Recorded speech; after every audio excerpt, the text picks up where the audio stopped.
Bueno, me presento, soy Carmen Aide López, soy la secretaria nacional de Comunicaciones y Prensa del Partido Libre de Honduras, abogada de profesión y además especialista en derechos humanos.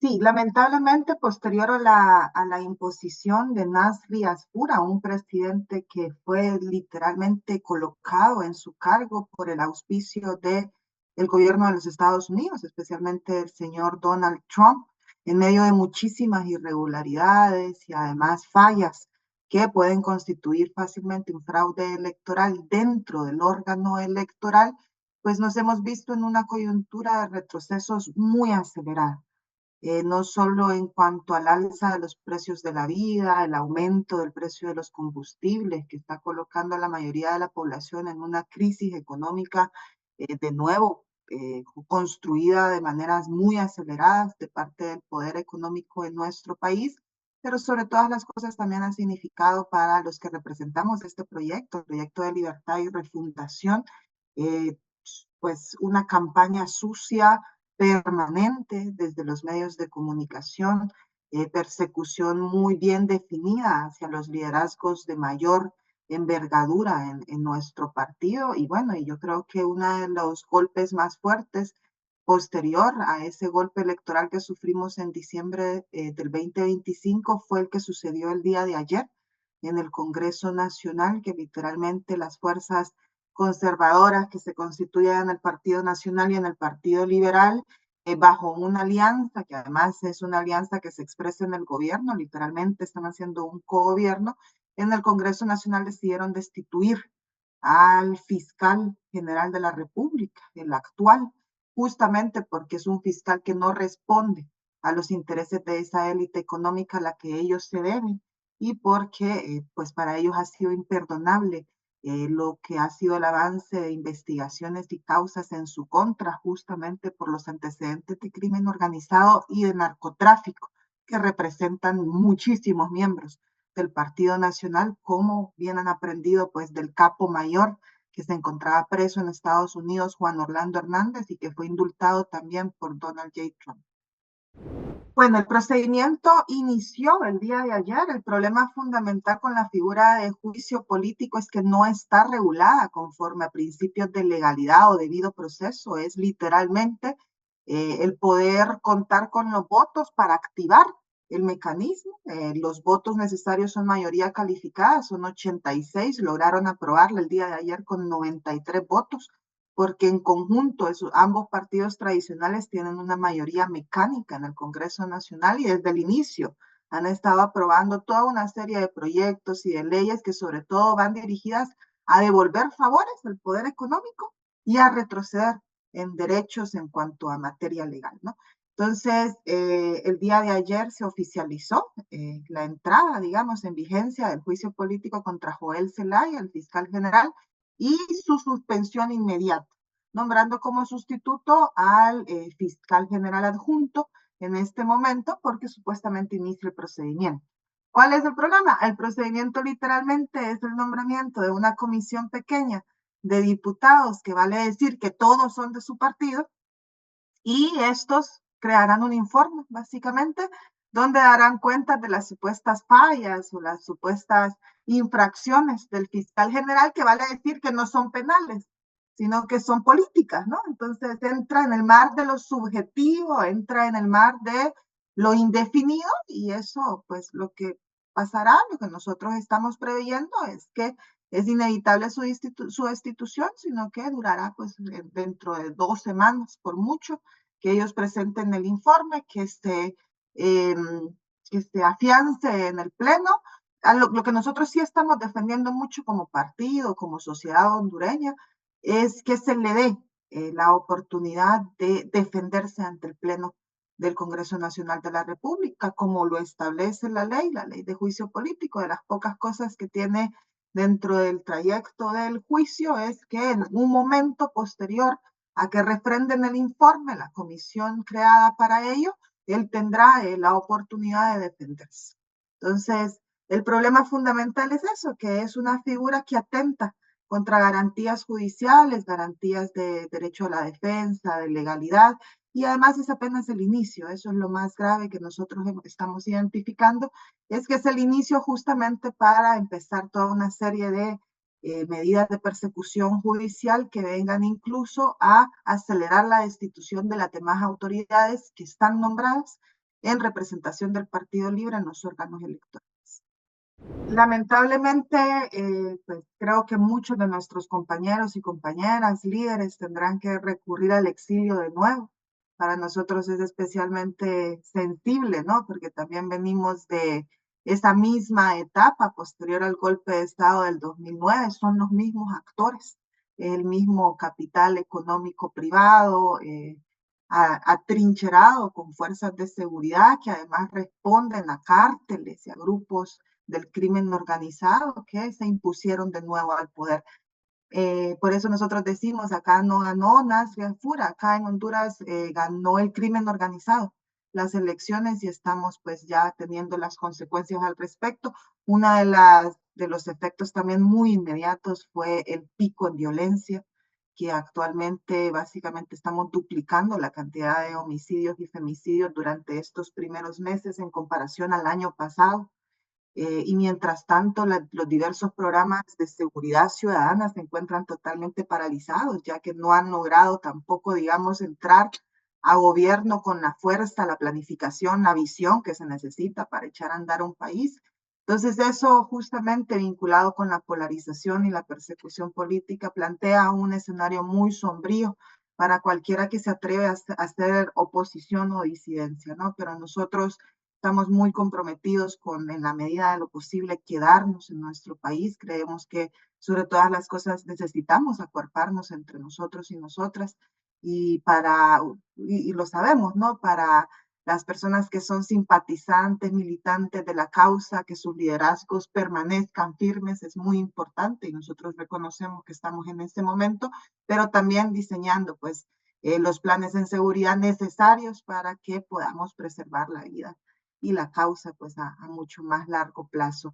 En este momento el siguiente que consideramos que corre mucho riesgo es el consejero Marlon Ochoa, el actual representante del partido en la Comisión Nacional, en el Consejo Nacional Electoral. De hecho, ayer toda la planificación de la derecha en el país era destituirlo a él. Sin embargo, parece que la simpatía que ostenta el consejero Ochoa es más amplia y logró dividir los votos de la bancada del Partido Liberal. Sin embargo, aprovecharon el momento para introducir el juicio político contra el fiscal. Así que estamos atentos, estamos firmes, estamos listos para dar la batalla. También estamos conscientes que somos la única fuerza política en este país que no ha nacido en el poder, ¿no? O sea, nosotros no consideramos el poder como un privilegio, no creemos que nuestro partido existe por estar dentro de la oficialidad del poder, hemos sido un partido en resistencia desde su surgimiento y ahora lo que estamos es pues muy concentrados en reconstruir y fortalecer lo que se necesita internamente para continuar con fuerza.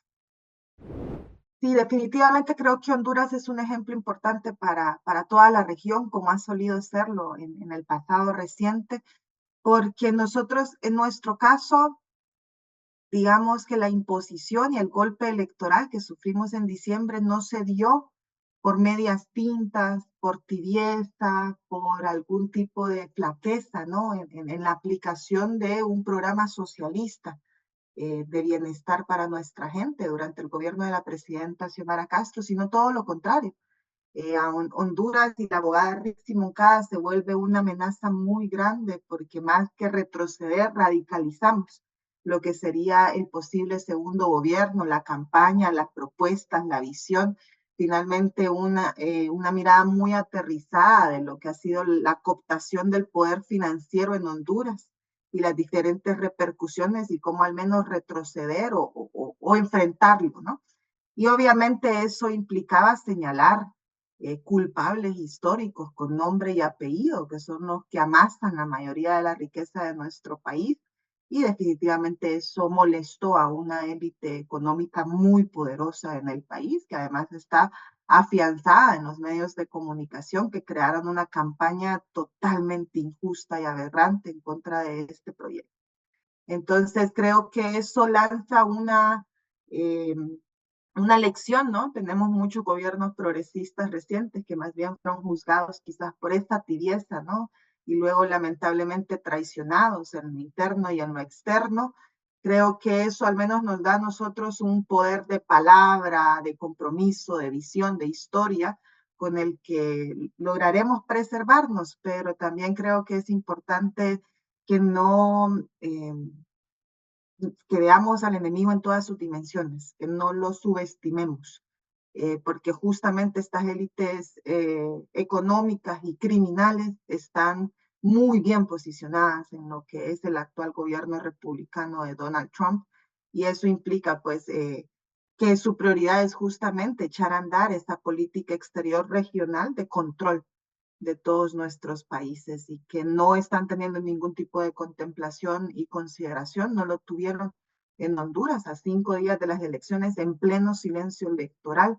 Donald Trump se pronunció llamando a nuestra candidata un monstruo comunista y llamando a votar de lo contrario, quitando su ayuda, su cooperación por el señor Nasri Asfura.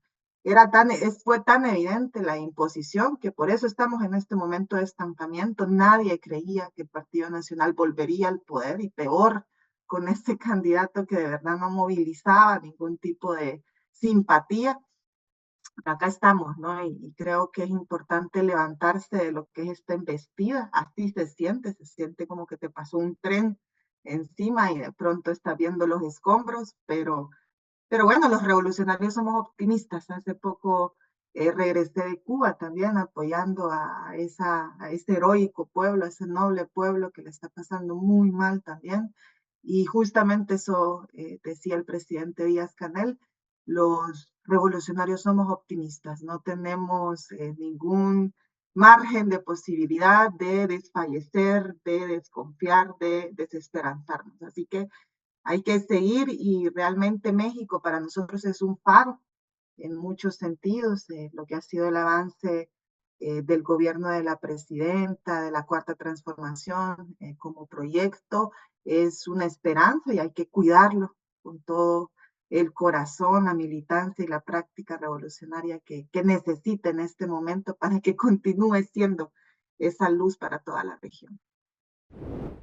Creo que como región y como país mexicano, hondureño, debemos mantenernos cercanos, debemos afianzar nuestros lazos de hermandad, debemos continuar en el análisis político permanente, continuar construyendo iniciativas a largo plazo que justamente construyan poder popular, nunca descuidar las bases de nuestros partidos, de nuestros proyectos, y eso pasa también por voltear a ver a los países vecinos, ¿no? Y ver cómo lo están haciendo, de qué maneras podríamos compartir herramientas, análisis, visiones.